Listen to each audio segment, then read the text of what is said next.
Welcome back to the archives. Today I will be finishing off the Septology, A Dance in Fire, written by Wowhin Yarth, beginning with Chapter 4. 18 Bosmeri and one Cyrodiilic former senior clerk for an Imperial Building Commission trudged through the jungle westward from the Xylo River to the ancient village of Vindizi. For Decimus Scotti, the jungle was hostile, unfamiliar ground. The enormous vermiculated trees filled the bright morning with darkness and resembled nothing so much as grasping claws, bent on impeding their progress. Even the fronds of the low plants quivered with malevolent energy. What was worse, he was not alone in his anxiety. His fellow travelers, the natives who had survived the Khajiit attacks on the villages of Grenis and Athay, wore faces of undisguised fear. There was something sentient in the jungle, and not merely the mad but benevolent indigenous spirits. In his peripheral vision, Scotty could see the shadows of the Khajiit following the refugees, leaping from tree to tree. When he turned to face them, the lithe forms vanished into the gloom as if they had never been there.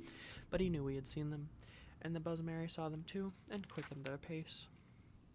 After 18 hours, bitten raw by insects, scratched by 1,000 thorns, they emerged into a valley clearing. It was night, but a row of blazing torches greeted them, illuminating the leather-wrought tents and jumbled stones of the hamlet of Vindizi. At the end of the valley, the torches marked a sacred site, a gnarled bower of trees pressed close together to form a temple. Wordlessly, the Bosmeri walked the torch arcade toward the trees. Scotty followed them. When they reached the solid mass of living wood with only one gaping portal, Scotty could see a dim blue light glowing within. A low, sonorous moan from 100 voices echoed within. The Bosmeri maiden he had been following held out her hand, stopping him. "You do not understand, but no outsider, not even a friend, may enter," she said. "This is a holy place." Scotty nodded and watched the refugees march into the temple, heads bowed. Their voices joined with the ones within. When the last wood elf had gone inside, Scotty turned his attention back to the village. There must be food to be had somewhere. A tendril of smoke and a faint whiff of roasting venison beyond the torchlight led him. There were 5 Cyrodiils, 2 Bretons, and a Nord. The group gathered around a campfire of glowing white stones, pulling steaming strips of meat from the cadaver of a great stag. At Scotty's approach, they rose up, all but the Nord, who was distracted by his hunk of animal flesh. "Good evening. Sorry to interrupt, but I was wondering if I might have a little something to eat. I'm afraid I'm rather hungry, after walking all day with some refugees from Grenis and Athay." They bade him to sit down, eat, and introduce themselves. "So the war's back on, it seems." Best thing for these fed do-nothings," replied the Nord in between bites. "I've never seen such a lazy culture. Now they've got the Khajiit striking them on land and the High Elves at sea. If there's any province that deserves a little distress, it's damnable Valenwood." "I don't see how they're so offensive to you," laughed one of the Bretons. "They're congenital thieves, even worse than the Khajiit, because they are so blessed meek in their aggression." The Nord spat out a gob of fat, which sizzled on the hot stones of the fire. "They spread their forests into territory that doesn't belong to them, slowly infiltrating their neighbors, and they're puzzled when elsewhere shoves back at them. They're all villains of the worst order." "What are you doing here?"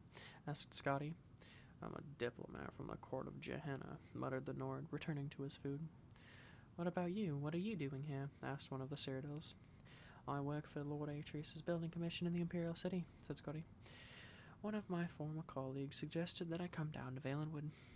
He said the war was over, and I could contract a great deal of business for my firm, rebuilding what was lost. One disaster after another, and I've lost all my money. I'm in the middle of a rekindling of war, and I cannot find my former colleague." "Your former colleague," murmured one of the Cyrodiils, who had introduced himself as Reglius. "He wasn't by chance named Leides Eurus, was he? You know him?" "He lured me down to Valenwood in nearly the exact same circumstances," smiled Reglius grimly. "I worked for your employer's competitor, Lord Vanek's men, where Leides Eurus also formerly worked. He wrote to me asking that I represent an Imperial Building Commission and contracts and post-war reconstruction. I had just been released from my employment, and I thought that if I brought some new business, I could have my job back. Eurus and I met in Athay, and he said I was going to arrange a very lucrative meeting with the Sylvanar." Scotty was stunned. "Where is he now?" "I'm no theologian, so I couldn't say," Reglius shrugged. "He's dead." When the Khajiit attacked Athay, they began by torching the harbour where Eurus was readying his boat, or I should say my boat, since it was purchased with the gold I brought. By the time we were even aware of what was happening enough to flee, everything by the water was ash. The Khajiit may be animals, but they know how to arrange an attack. I think they followed us through the jungle to Vindizzi, said Scotty nervously. There was definitely a group of something jumping along the treetops. Probably one of the monkey folk, snorted the Nord. Nothing to be concerned about. When we first came to Vindizzi and the Bosmeri all entered that tree, they were furious, whispering something about unleashing an ancient terror on their enemies, the Breton shivered, remembering. They've been there ever since, for over a day and a half now. If you want something to be afraid of, that's the direction to look. The other Breton, who was a representative of the Daggerfall Mages Guild, was staring off into the darkness while his fellow provincial spoke. Maybe, but there's something in the jungle too, right on the edge of the village looking in. More refugees, maybe? Asked Scotty, trying to keep the alarm out of his voice. Not unless they're traveling through the trees now, whispered the wizard. The Nord and one of the Cyrodiils grabbed a long tarp of wet leather and pulled it across the fire, instantly extinguishing it without so much as a sizzle. Now Scotty could see the intruders, their elliptical yellow eyes and long, cruel blades catching the torchlight. He froze with fear, praying that he too was not so visible to them. He felt something bump against his back and gasped. Regulus's voice hissed from up above. Be quiet, for Marva's sake, and climb up here. Scotty grabbed hold of the knotted double vine that hung down from a tall tree at the edge of the dead campfire. He scrambled up it as quickly as he could, holding his breath lest any grunt of exertion escape him. At the top of the vine, high above the village, was an abandoned nest from some great bird in a trident-shaped branch. As soon as Scotty had pulled himself into the soft, fragrant straw, Regulus pulled up the vine. No one else was there, and when Scotty looked down, he could see no one below. No one, that is, except the Khajiit, slowly moving toward the glow of the temple tree. Thank you, whispered Scotty, deeply touched that a competitor had helped him. He turned away from the village and saw that the tree's upper branches brushed against the mossy rock walls that surrounded the valley below. How are you at climbing? You're mad, said Regulus under his breath. We should stay here until they leave. If they burn Vindizzi like they did Athay and Gretus, we'll be dead sure as if we were on the ground. Scotty began the slow, careful climb up the tree, testing each branch. Can you see what they're doing? I can't really tell. Regulus stared down into the gloom. They're at the front of the temple. I think they also have, it looks like, long ropes trailing off behind them off into the pass. Scotty crawled onto the strongest branch that pointed toward the wet, rocky face of the cliff. It was not a far jump at all. So close, in fact, that he could smell the moisture and feel the coolness of the stone. But it was a jump, nevertheless, and in his history as a clerk he had never before leapt from a tree 100 feet off the ground to a sheer rock. He pictured in his mind's eye the shadows that had pursued him through the jungle from the heights above, how their legs coiled to spring, how their arms snapped forward in an elegant, fluid motion to grasp. He leapt. His hands grappled for rock, but long, thick cords of moss were more accessible. He held hard, but when he tried to plant his feet forward, they slipped up skyward. For a few seconds he found himself upside down before he managed to pull himself into a more conventional position. There was a narrow outcropping jutting out of the cliff where he could stand and finally exhale. Regulus. Regulus. Regulus. Scotty did not dare to call out. In a minute, there was a shaking of branches, and Lord Vannick's man emerged, first his satchel, then his head, then the rest of him. Scotty started to whisper something, but Regulus shook his head violently and pointed downward. One of the Khajiit was at the base of the tree, peering at the remains of the campfire. Regulus awkwardly tried to balance himself on the branch, but as strong as it was exceedingly difficult with only one free hand. Scotty cupped his palms and then pointed at the satchel. It seemed to pain Regulus to let it out of his grasp, but he relented and tossed it to Scotty. There was a small, almost invisible hole in the bag, and when Scotty caught it, a single gold coin dropped out. It rang as it bounced against the rock wall on the descent, a high, soft sound that seemed like the loudest alarm Scotty had ever heard. Then many things happened very quickly. The Cathay rot at the base of the tree looked up and gave a loud wail. The other Khajiit followed in chorus as the cat below crouched and then sprung up into the lower branches. Regulus saw it below him, climbing up with impossible dexterity, and panicked. Even before he jumped, Scotty could tell that he was going to fall. With a cry, Regulus the clerk plunged to the ground, breaking his neck on impact. A flash of white fire erupted from every crevice of the temple, and the moan of the Bosmeri prayer changed into something terrible and otherworldly. The climbing Cathay rot stopped and stared. Kergo had gasped. The Wild Hunt. It was as if a crack in reality had opened wide. A flood of horrific beasts, tentacled toads, insects of armor and spine, gelatinous serpents, vaporous beings with the face of gods, all poured forth from the great hollow tree, blind with fury. They tore the Khajiit to pieces. They tore the Khajiit in front of the temple to pieces. All the other cats fled for the jungle, but as they did so, they began pulling on the ropes they carried. In a few seconds' time, the entire village of Indizi was boiling with the lunatic apparitions of the Wild Hunt.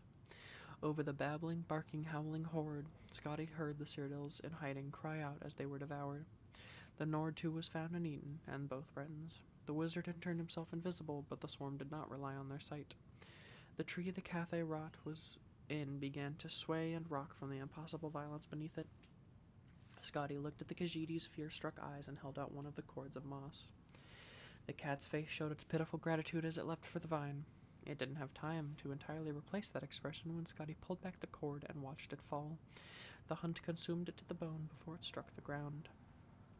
Scotty's own jump up to the next outcropping of rock was immeasurably more successful. From there, he pulled himself to the top of the cliff and was able to look down into the chaos that had been the village of Indizi.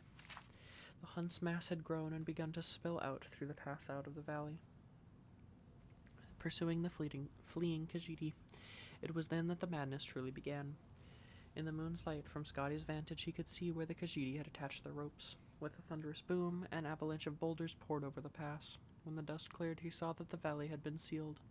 The Wild Hunt had nowhere to turn on but itself. Scotty turned his head, unable to bear to look at the cannibalistic orgy.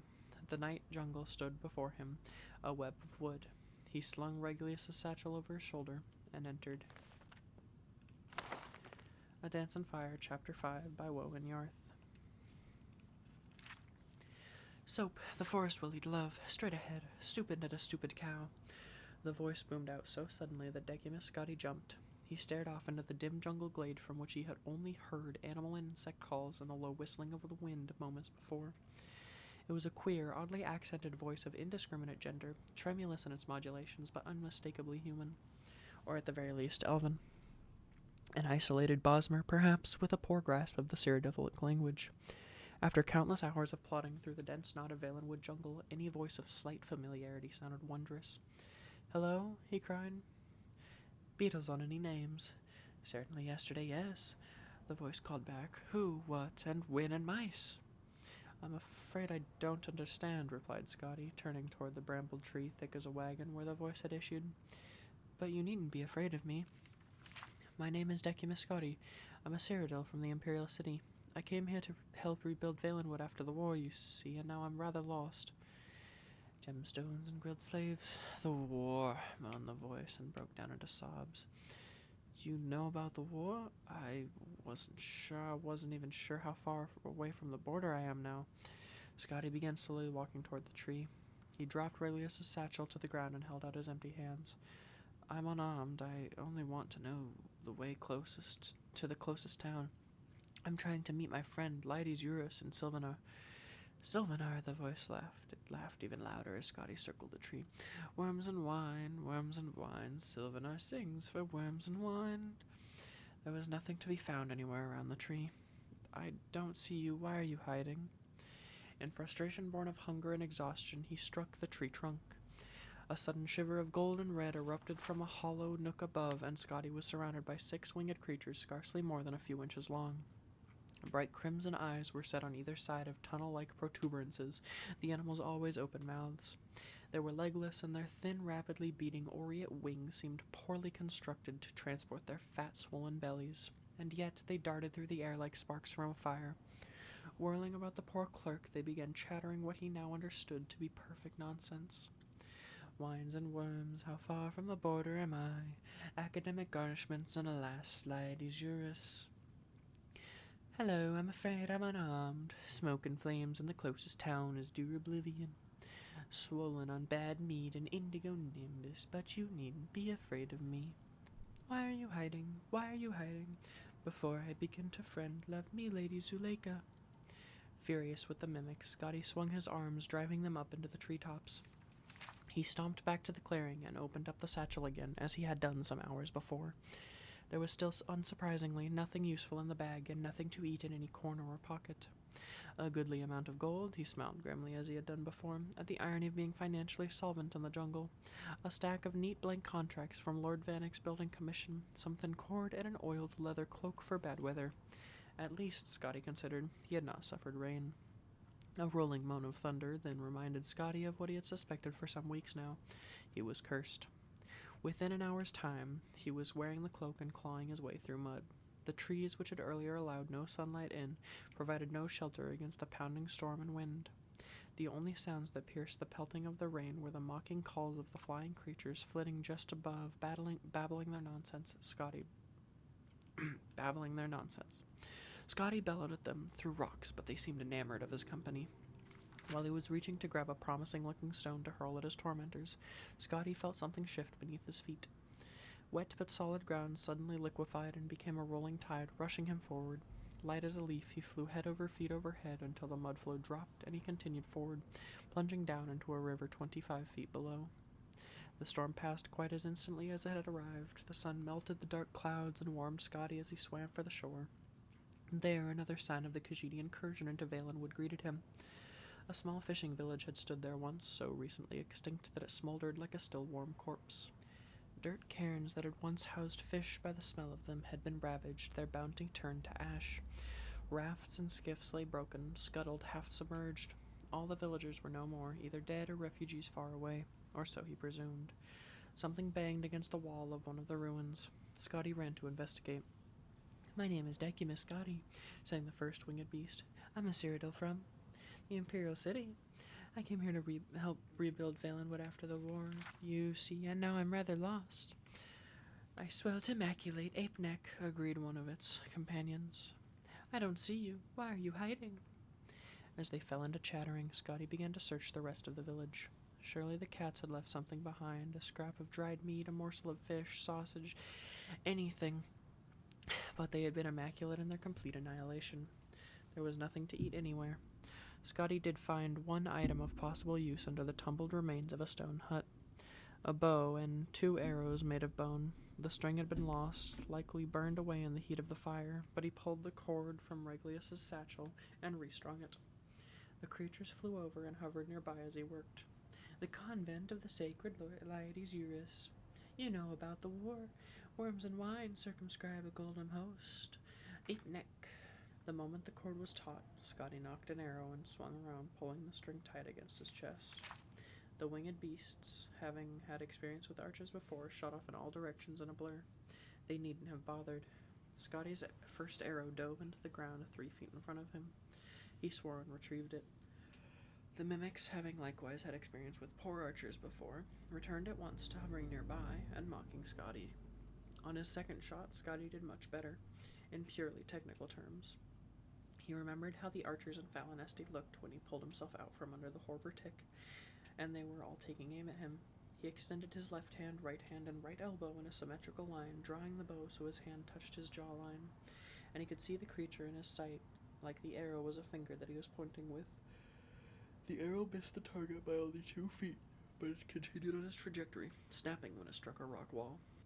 Scotty walked to the river's edge. He had only 1 arrow left, and perhaps he considered it would be most practical to find a slow-moving fish and fire it on that. If he missed, at least there was less of a chance of breaking the shaft, and he could always retrieve it from the water. A rather torpid, whiskered fish rolled by, and he took aim at it. "My name is Miss Scotty," one of the creatures howled, frightening the fish away. "Stupid and a stupid cow, will you dance a dance and fire?" Scotty turned and aimed the arrow as he had done before. This time, however, he remembered to plant his feet as the archers had done, 7 inches apart, knees straight, left leg slightly forward to meet the angle of his right shoulder. He released the last arrow. The arrow also proved a serviceable prong for roasting the creature against the smoking hot stones of one of the ruins. Its other companions had disappeared instantly after the beast was slain, and Scotty was able to dine in peace. The meat proved to be delicious, if scarcely more than a first course. He was picking the last of it from the bones when a boat sailed into view from around the bend of a river. At the helm were Bosmer sailors. Scotty ran to the bank and waved his arms. They averted their gaze and continued past. "You bloody callous bastards," Scotty howled. "Knaves, hooligans, ape-necks, scoundrels." A grey-whiskered form came out from a hatch, and Scotty immediately recognized him as Griff Mallon, the poet translator he had met in the caravan from Cyrodiil. He peered Scotty's direction, and his eyes lit up with delight. "Decimus Scotty, precisely the man I hope to see. I want to get your thoughts on a rather puzzling passage in the Menoriad play bar. It begins, 'I went weeping into the world, searching for wonders.' Perhaps you're familiar with it?" "I'd like nothing better than to discuss the Menoriad play bar with you, Griff," Scotty called back. "Would you let me come aboard, though, first?" Overjoyed at being on a ship bound for any port at all, Scotty was true to his word. For over an hour, as the boat rode down the river past the blackened remnants of Bosmeri villages, he asked no questions and spoke nothing of his life over the past weeks. He merely listened to Mallon's theories of Morethic Aldmeri esoterica. The translator was undemanding of his guest's scholarship, accepting nods and shrugs as civilized conversation. He even produced some wine and fish jelly, which he shared with Scotty absent-mindedly as he expounded on his various theses. Finally, while Mallon was searching for a reference to some minor point in his notes, Scotty asked, rather off subject, but I was wondering where we're bound." "The very heart of the province, Sylvanar," Mallon said, not looking up from the passage he was reading.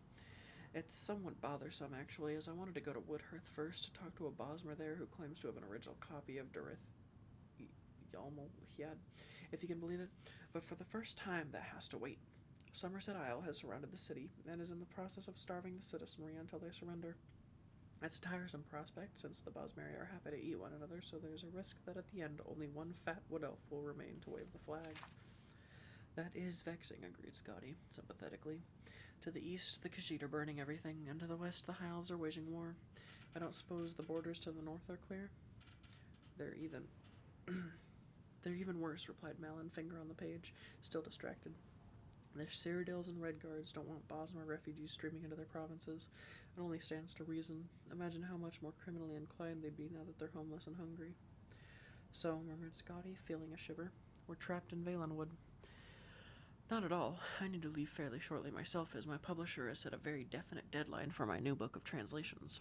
From what I understand, one merely petitions to the Sylvanar for special border protection, and one can cross into Cyrodiil with impunity." "Petition the Sylvanar, or petition us at Sylvanar?" "Petition the Sylvanar at Sylvanar. It's an odd nomenclature that is typical of this place, the sort of thing that makes my job as a translator that much more challenging.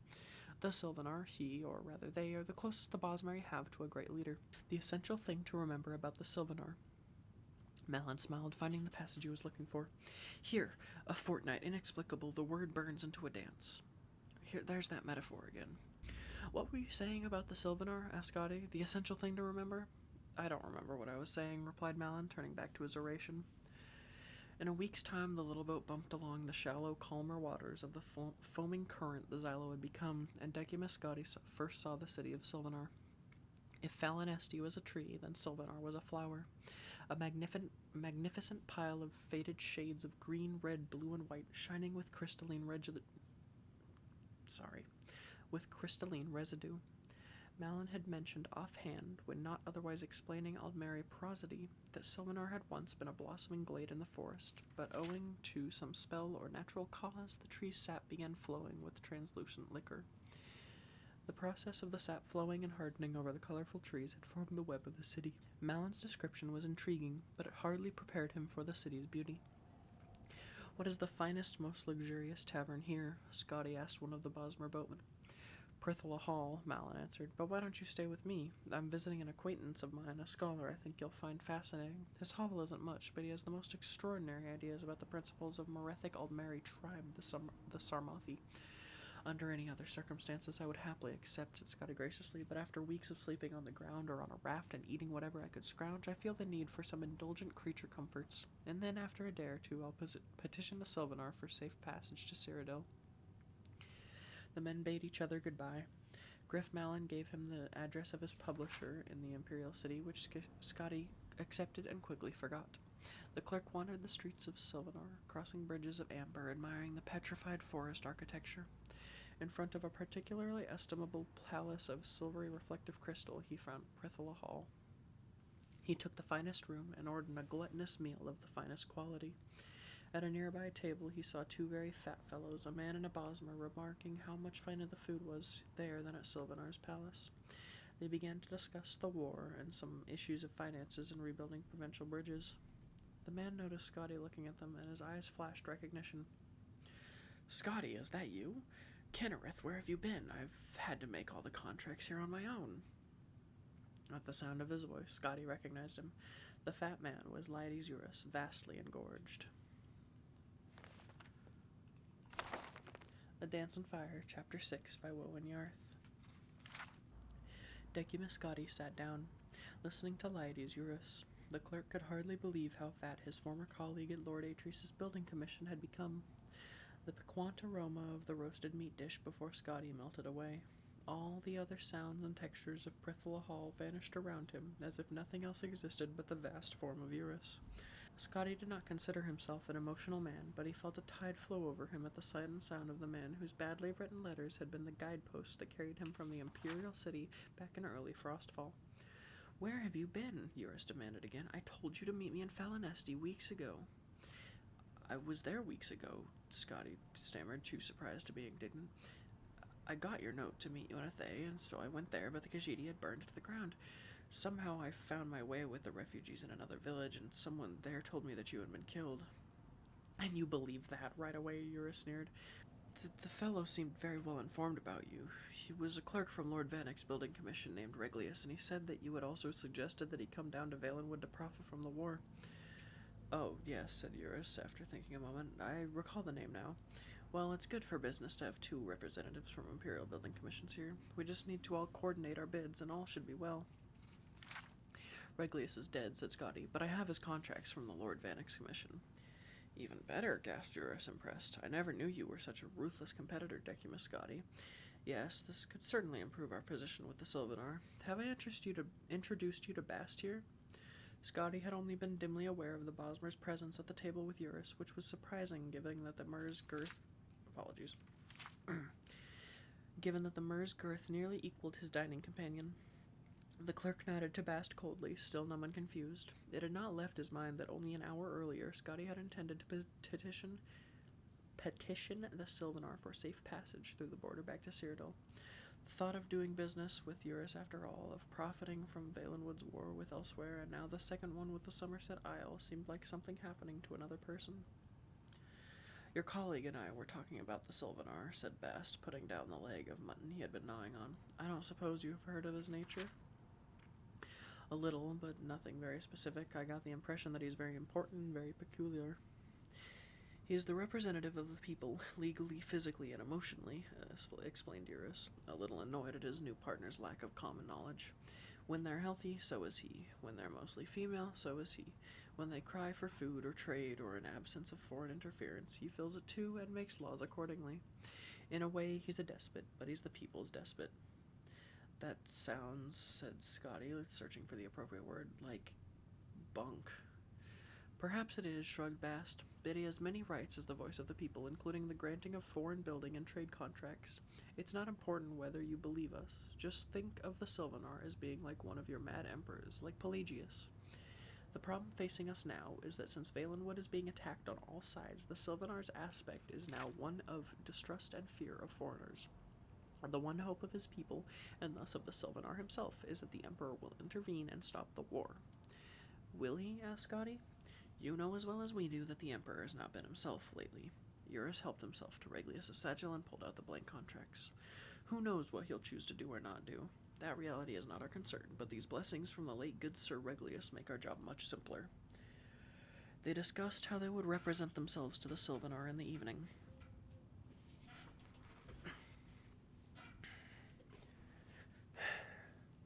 Scotty ate continuously, but not nearly so much as Eurus and Bast. When the sun had begun to rise in the hills, its light rending through the crystal walls of the tavern, Eurus and Bast left their rooms at the palace, granted them diplomatically in lieu of actual immediate audience with the Sylvanar. Scotty went to his room. He thought about staying up a little longer to ruminate over Eurus's plans and see what might be the flaw in them, but upon touching the cool, soft bed, he immediately fell asleep. The next afternoon, Scotty awoke feeling himself again. In other words, timid. For several weeks now, he had been a creature bent on mere survival. He had been driven to exhaustion, attacked by several jungle beasts, starved, nearly drowned, and forced into discussions of ancient Aldmeri poetical works. The discussion he had with Eurus and Bast about how to dupe the Sylvanar into signing their contract seemed perfectly reasonable then. Scotty dressed himself in his old battered clothes and went downstairs in search of food and a peaceful place to think. "You're up," cried Bast upon seeing him. "We should go to the palace now." "Now?" whined Scotty. "Look at me. I need new clothes. This isn't the way one should dress to pay a call on a prostitute, let alone the voice of the people of Valenwood. I haven't even bathed." "You must cease from this moment forward being a clerk and become a student of mercantile trade," said Laertes Eurus grandly, taking Scotty by the arm and leading him into the sunlit boulevard outside. "The first rule is to recognize what you represent to the prospective client and what angle best suits you. You cannot dazzle him with opulent fashion and professional bearing, my dear boy, and it would be fatal if you attempted to. Trust me on this. Several others besides Bast and I are guests at the palace." That was the cat's fault. "And they have made the error of appearing too eager, too formal, too ready for business.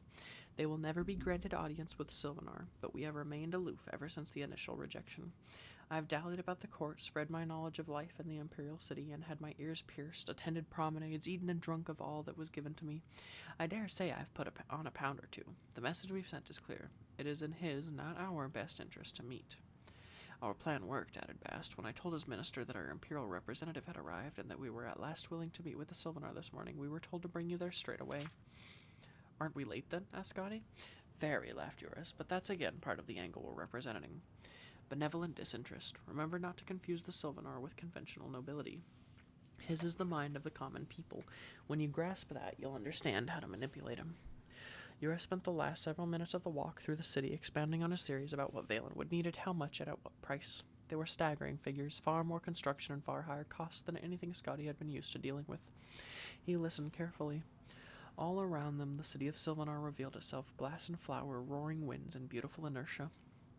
When they reached the palace of the Sylvanar, Decimus Scotty stopped, stunned. Eurus looked at him for a moment and then laughed. "It's quite bizarre, isn't it?"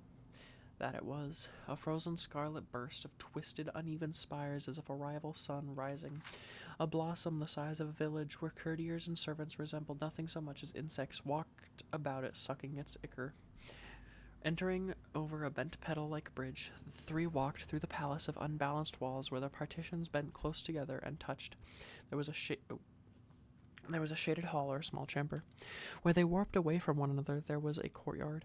There were no doors anywhere, no any way to get to the Sylvanar but by crossing through the entire spiral of the palace, through meetings and bedrooms and dining halls, past dignitaries, consorts, musicians, and many guards. "It's an interesting place," said Bast, "but not very much privacy. Of course, that suits the Sylvanar well." When they reached the inner corridors 2 hours after they first entered the palace, guards brandishing blades and bows stopped them. "We have an audience with the Sylvanar," said Eurus patiently. "This is Lord Decimus Scotty, the imperial representative." One of the guards disappeared down the winding corridor and returned moments later with a tall, proud Bosmer clad in a loose robe of patchwork leather. He was the Minister of Trade. "The Sylvanar wishes to speak with Decimus Scotty alone." It was not the place to argue or show fear, so Scotty stepped forward, not even looking toward Eurus and Bast. He was certain they were showing their mask of benevolent indifference. Following the minister into the audience chamber, Scotty recited to himself all the facts and figures Eurus had presented him. He willed himself to remember the angle and the image he must present. The audience chamber of the Sylvanar was an enormous dome where the walls bent from bowl-shaped at the base inward to almost meet at the top. A thin ray of sunlight streamed through the fissure hundreds of feet above and directly upon the Sylvanar, who stood upon a puff of shimmering gray powder. For all the wonder of the city and the palace, the Sylvanar himself looked perfectly ordinary. An average, blandly handsome, slightly tired-looking, extraordinary wood elf of the type one might see in any capital in the empire. It was only when he stepped from the days that Scotty noticed an eccentricity in his appearance. He was very short. I had to speak with you alone, said the Sylvanar in a voice common and unrefined. May I see your papers? Scotty handed him the blank contracts from Lord Vadic's building commission. The Sylvanar studied them, running his finger over the embossed seal of the Emperor before handing them back. He suddenly seemed shy, looking at the floor. There are many charlatans at my court who wish to benefit from the wars. I thought you and your colleague were among them, but those contracts are genuine. Yes, they are, said Scotty calmly. The Sylvanar's conventional aspect made it easy for Scotty to speak, with no formal greetings, no deference, exactly as Eurus had instructed. It seems most sensible to begin straight away talking about the roads which need to be rebuilt, and the harbors that the Altmeri have destroyed, and then I can give you my estimates on the cost of resupplying and renovating the trade routes. Why hasn't the Emperor seen fit to send a representative when the war with Elsewhere began 2 years ago? Asked the Sylvanar glumly. Scotty thought a moment before replying of all the common Bosmeri he had met in Valenwood. The greedy, frightened mercenaries who had escorted him from the border, the hard-drinking revelers, and the expert pest-exterminating archers in the western cross of Falinesti, nosy old Mother Pasket and Havel Slump, Captain Balfix, the poor, sadly reformed pirate, the terrified but hopeful refugees of Ethe and Grenis, the mad, murderous, self-devouring wild hunt of Indizzy, the silent dour boatman hired by Griff Malin, the degenerate grasping Bast. If one creature represented their total disposition, and that of many more throughout the province, what would be his personality? Scotty was a clerk by occupation and nature, instinctively comfortable, cataloging, filing, making things fit in a system.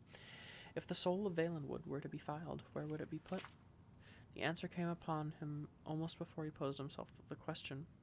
Denial. I'm afraid that question doesn't interest me, said Scotty. Now can we get back to the business at hand? All afternoon, Scotty and the Sylvanar discussed the pressing needs of Valenwood.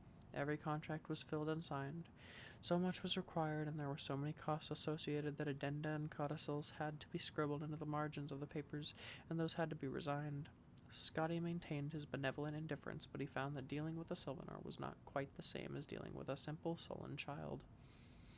The voice of the people knew certain practical, everyday things very well. The yields of fish, the benefits of trade, the condition of every township and forest in this province. We'll have a banquet tomorrow night to celebrate this commission, said the Sylvanar. At last. Best make it tonight, replied Scotty. We should leave for Cyrodiil with the contracts tomorrow, so I'll need a safe passage to the border. We best not waste any more time. Agreed, said the Sylvanar, and called for his Minister of Trade to put a seal on the contracts and arrange for the feast. Scotty left the chamber and was greeted by Bast and Eurus. Their faces showed the strain of maintaining the illusion of unconcern for too many hours. As soon as they were out of sight of the guards, they begged Scotty to tell them all. When he showed them the contract, Bast began weeping with delight. Anything about the Sylvanar that surprised you? Asked Eurus. I hadn't expected him to be half my height.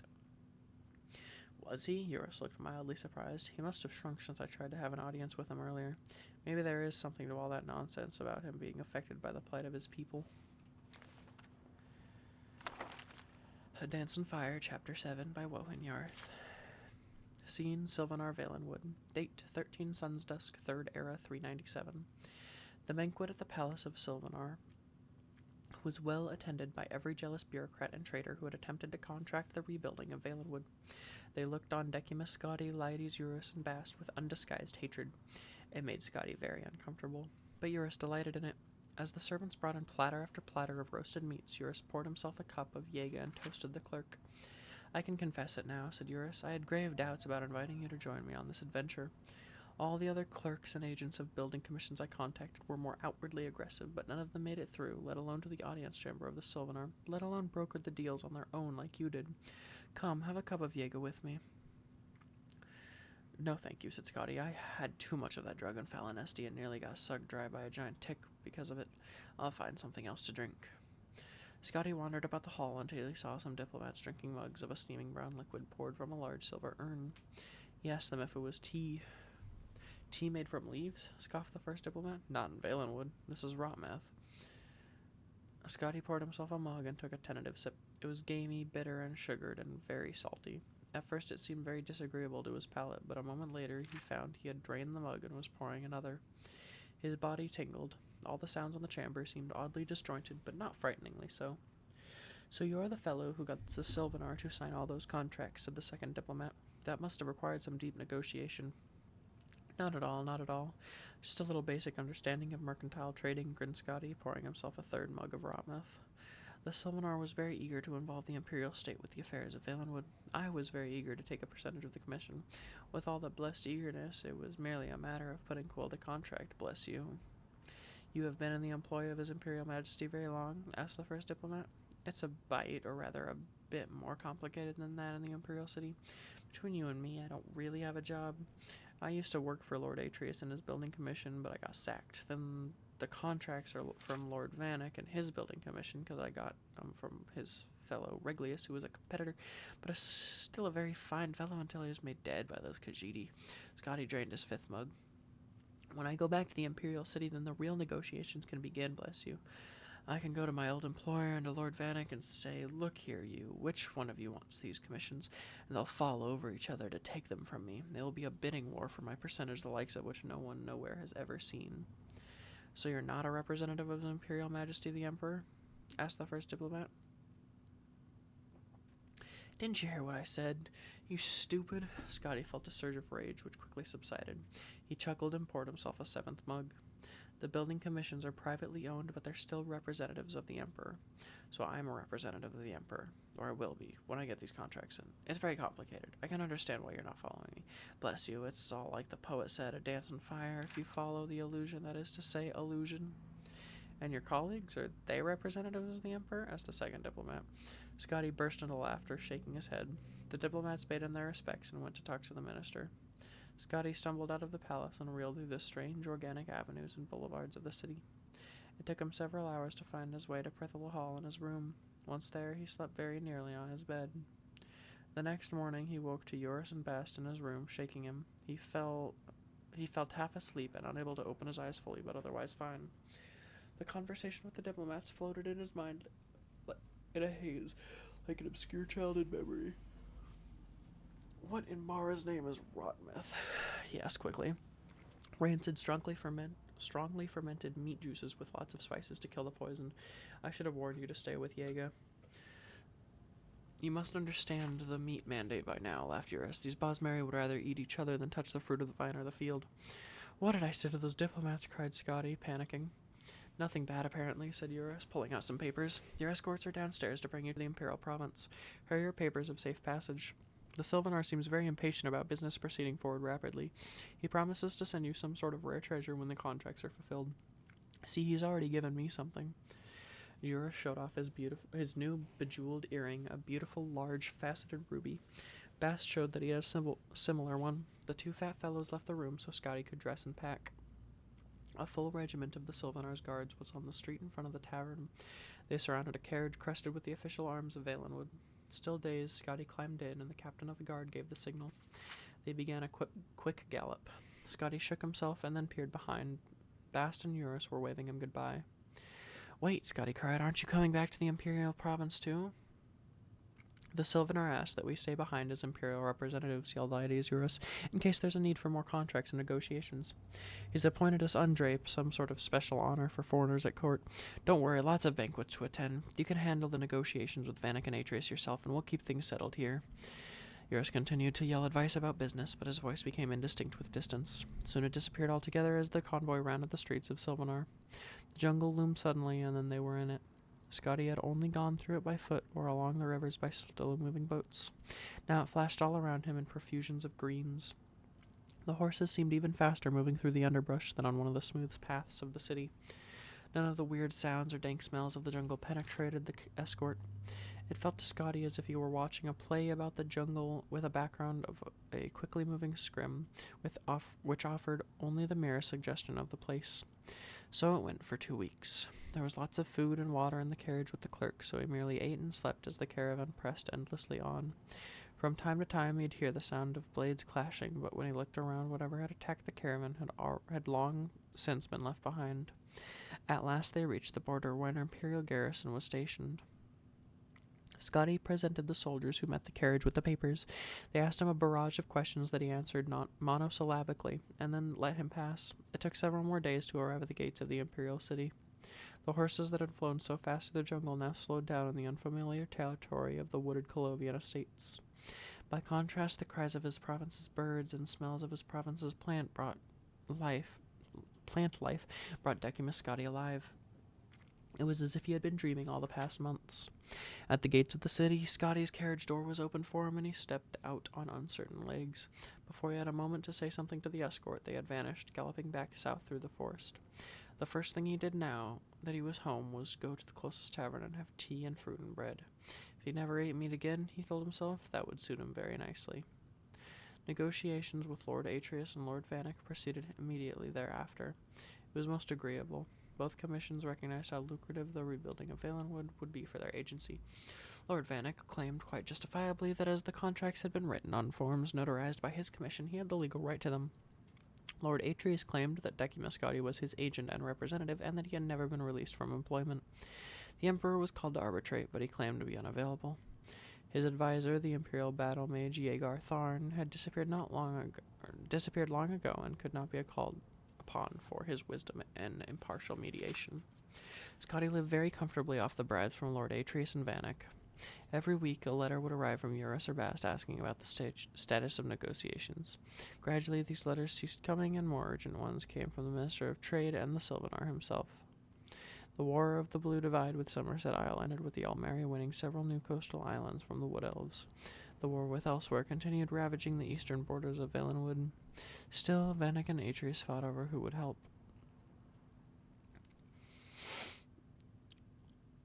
One fine morning in the early spring of the year 3rd Era 398, a courier arrived at Decimus Scotti's door. Lord Vanek has won the Valenwood Commission and requests that you and the contracts come to his hall at your earliest convenience. Has Lord Atreus decided not to challenge further? Asked Scotti. He's been unable to, having died very suddenly just now from a terribly unfortunate accident, said the courier. Scotti had wondered how long it would be before the Dark Brotherhood was brought in for final negotiations. As he walked toward Lord Vanek's building commission along a severe piece of architecture on a minor but respectable plaza, he wondered if he had played the game as he ought to have. Could Vanek be so rapacious as to offer him a lower percentage of the commission now that his chief competitor was dead? Thankfully, he discovered Lord Vanek had already decided to pay Scotti what he had proposed during the heat of the winter negotiations. His advisors had explained to him that other lesser building commissions might come forward unless the matter were handled quickly and fairly. Glad we have all the legal issues done with, said Lord Vanek fondly. Now we can get to the business of helping the poor Bosmerian collecting the profits. It's a pity you weren't our representative for all the troubles with the Bender Mock and the Arnesian business, but there will be plenty more wars, I'm sure on that. Scotti and Lord Vanek sent word to the Sylvanar that at last they were prepared to honor the contracts. A few weeks later they held a banquet in honor of the profitable enterprise. Decimus Scotti was the darling of the imperial city, and no expense was spared to make it an unforgettable evening. As Scotti met the nobles and wealthy merchants who would be benefiting from his business dealings, an exotic but somehow faintly familiar smell rose in the ballroom. He traced it to its source, a thick roasted slab of meat so long and thick it covered several platters. The Cyrodiilic revelers were eating it ravenously, unable to find words to express their delight at its taste and texture. It's nothing like I've ever had before. It's like pig-fed venison. Do you see the marbling of fat and meat? It's a masterpiece. Scotti went to take a slice, but then he saw something embedded deep in the dried and rendered roast. He nearly collided with his new employer, Lord Vanek, as he stumbled back. Where did this come from? Scotti stammered. From our client, the Sylvanar, beamed his lordship. It's some kind of local delicacy they call anthrapa. Scotti vomited it and didn't stop for some time. It cast rather a temporary pall on the evening, but when Decimus Scotti was carried off to his manor house, the guests continued to dine. The anthrapa was the delight of all, even more so when Lord Vanek took himself a slice and found the first of 2 rubies buried within. How very clever of the Bosmer to invent such a dish, the Cyrodiils agreed. And that is the end of A Dance in Fire, written by Wowhin Yarth, all 7 chapters. The time between this episode and the next one will not be as long, and I will find another series to read, mayhaps the Argonian Account, as that is only 4 books, and I could do that in one video.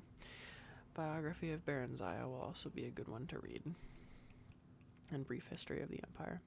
But I'll get around to them, and it will not take as long. It won't take 2 months this time. You guys have a wonderful night. Sleep well if you are going to sleep, and if not, just have a wonderful day. Goodbye.